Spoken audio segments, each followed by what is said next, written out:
capítulo 5, Freud observa que o antagonismo da civilização em relação à sexualidade surge a partir do trabalho e da necessidade de construir laços comunitários com base na amizade. Se a atividade da libido fosse autorizada a correr desenfreada, é provável que destruiria o relacionamento amoroso monogâmico do casal, que a sociedade tem endossado como o mais estável. Freud tem como próximo alvo o mandamento "ama o teu próximo como a ti mesmo", porque, ao contrário do ensino bíblico, ele tem uma visão pessimista do homem, cujo instinto primitivo Freud considera ser agressivo e não amoroso. O mandamento bíblico "ama ao próximo como a ti mesmo" vai contra a natureza original do homem, e a história é a prova. O homem provou mais de uma vez que vai explorar, abusar, humilhar, causar dor, torturar e matar outros homens, desde a invasão dos hunos até a Primeira Guerra Mundial. Civilização é continuamente ameaçada de desintegração por causa dessa inclinação para a agressão, mas investe grande energia em restringir esses instintos. A lei tem tentado refinar-se ao ponto de regular a maioria das formas de agressão, mas ainda não consegue impedi-la. Freud, em seguida, volta-se para o pensamento socialista. Os comunistas afirmam encontrar o caminho para a libertação através da abolição da propriedade privada, assim eliminando um sistema econômico que permite a determinados indivíduos acumular riqueza desproporcional e abusar dos seus semelhantes. Para Freud, o comunismo é baseado em uma suposição falsa, uma vez que não altera em nada a natureza humana, apenas uma das motivações por onde atua, ou seja, a ganância. A agressão é anterior à posse da propriedade. Ela também tem servido ao longo da história para ligar comunidades contra aqueles que estão fora delas. Os judeus na Idade Média eram, por exemplo, as vítimas de intolerância dos cristãos. E na Rússia, a difamação do burguês serviu como um grito de guerra para o governo comunista. Freud conclui que o homem civilizado trocou a possibilidade de felicidade pela segurança. Mas a sociedade primitiva não é para ser invejada, uma vez que, nesse contexto, apenas o chefe da família gozava de liberdade instintiva à custa de todos os outros. Algumas dessas limitações da sociedade moderna são superáveis, enquanto outras são intrínsecas à civilização. Freud não especifica quais limitações da nossa liberdade instintiva caem em que categoria. A sociedade mais perigosa, segundo ele, é aquela em que o líder é exaltado e os indivíduos não adquirem um senso adequado de identidade. Freud aponta para a sociedade americana como um exemplo desse perigo, mas abstém-se de persistir na sua crítica. No capítulo 6, Freud cita uma frase de Schiller: "A fome e o amor são o que move o mundo." À primeira vista, os dois parecem ser conduzidos por instintos opostos. Fome pode ser caracterizada como uma satisfação do ego-instinto ou das necessidades internas, enquanto que o amor é direcionado para objetos externos ao ego. Freud se vê forçado a abandonar essa antítese quando ele considera o fenômeno do sadismo, que é tecnicamente um objeto instinto, mas também ligado ao ego e um desejo de domínio. O conceito de narcisismo, elaborado em escritos anteriores por Freud, também apresenta uma complicação para essa simples oposição entre os instintos do ego e instintos de objeto. No esquema de Freud, amor próprio psicologicamente precede, e é uma condição necessária para, o amor voltado para os outros. Em Além do Princípio do Prazer, Freud pela primeira vez elabora o conceito de pulsão de morte, oposto a eros, o instinto ou pulsão de vida.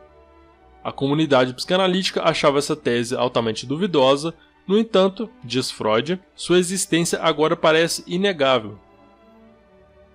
A agressão é uma disposição instintiva original, autossubsistente no homem, que constitui o maior entrave para a civilização. O objeto da civilização é vincular os homens libidinalmente uns aos outros em comunidades. A pulsão de morte complica muito esse processo. Para Freud, toda a evolução da civilização pode ser resumida como uma luta entre Eros e a pulsão de morte. Uma das principais funções da sociedade é conter nossos impulsos agressivos. Ela atinge esse objetivo através da instalação dentro do indivíduo de uma espécie de cão de guarda, o que Freud chama de superego, para dominar o nosso desejo de agressão. Freud especula que o indivíduo, uma vez proibido de expressar esse desejo externamente, reduz o excesso de agressão por redirecioná-la para o seu próprio ego. O superego regula as ações do ego na forma de uma consciência e, consequentemente, impõe um sentimento de culpa e necessidade de autopunição ao indivíduo. Freud tenta explicar a raiz da culpa, concluindo que ela surge de fazer alguma coisa ou com a intenção de fazer algo ruim. Sejam ou não a ação ou intenção ruins em termos absolutos morais, é irrelevante. É suficiente para o ego considerar como tal. Freud vai mais longe, no entanto, ao rejeitar a existência de uma capacidade natural para distinguir entre o bem e o mal. O que é considerado ruim, muitas vezes faz bem e é desejável para o ego. Para Freud, a única coisa ruim nesse sentido é a ameaça da perda do amor. Em crianças, esse medo é agudo e envolve perder os pais. Em adultos, a comunidade toma o lugar da figura paterna. Com a criação do superego vem um sentimento de consciência pesada. Já que ele é internalizado, o superego regula omniscientemente os nossos pensamentos e ações, enquanto que antes da sua instalação, os indivíduos só tinham que submeter-se a uma autoridade superior por causa da punição, como os pais, no caso de atos plenamente realizados. Aqueles que têm realizado a santidade a um extremo estão, paradoxalmente, mais próximos de se sentirem pecadores. A frustração externa também aumenta o poder da consciência para afrontar e impor punição ao ego. Povos inteiros têm se comportado dessa maneira. Os judeus interpretaram sua infelicidade como consequência de sua própria pecaminosidade e criaram um conjunto de mandamentos excessivamente rígidos. Segundo Freud, existem duas fontes de culpa: o medo da autoridade e o medo do superego. Nesse último caso, a renúncia do instinto não liberta o indivíduo da sensação de culpa interna que o superego continua a perpetuar. Por extensão, a fim de manter a sua própria ordem e estabilidade, a civilização reforça o sentimento de culpa para regular e acomodar os números crescentes de relações entre as pessoas. Conforme o tempo passa, torna-se uma força mais repressiva que os indivíduos acham cada vez mais difícil de tolerar. No capítulo 8, o último capítulo do livro, Freud pede desculpas pelos desvios a que o seu ensaio tem sido propenso. Ele eleva sua discussão sobre o crescente sentimento de culpa, retomado no último capítulo, problema mais importante no desenvolvimento da civilização. Em sua opinião, a civilização coloca um fardo muito pesado sobre a felicidade dos indivíduos.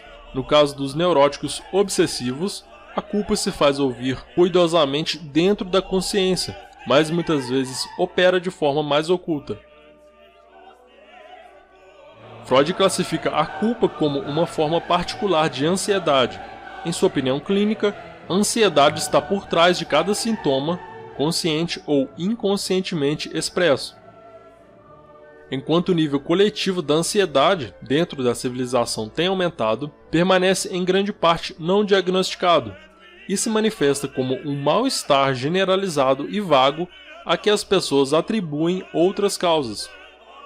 Religiões afirmam redimir a humanidade da culpa através de rituais de morte ou martírio sacrificial, ou seja, a assunção de culpa coletiva por um indivíduo. Freud dedica algumas páginas para dar uma clareada nas definições que ele usa. O superego é uma instância interna cuja existência foi inferida. Consciência é uma das funções atribuídas ao superego, para vigiar as intenções e ações do ego. Sentimento de culpa designa a percepção de que o ego tem de ser vistoriado e surge da tensão entre os próprios esforços e as demandas, muitas vezes excessivamente severas, do superego. Isso pode ser sentido antes da execução do ato culpado, enquanto que remorso refere-se exclusivamente à reação após a agressão ter sido levada a cabo. Freud aplica uma revisão da sua compreensão dos sintomas, que são, em sua essência, satisfações substitutivas para desejos sexuais não realizados. Nem todos os instintos reprimidos, no entanto, se manifestam como sintomas. Alguns se traduzem mais especificamente como um sentimento de culpa. A analogia anterior de Freud entre o desenvolvimento da civilização e a maturação libidinal do indivíduo passa também por uma revisão final. O programa do princípio do prazer, que consiste em encontrar e alcançar a felicidade, é mantido como o objeto central do desenvolvimento psicológico individual. No entanto, no contexto da civilização, a felicidade pessoal é dispensada em favor da unidade e da coesão social.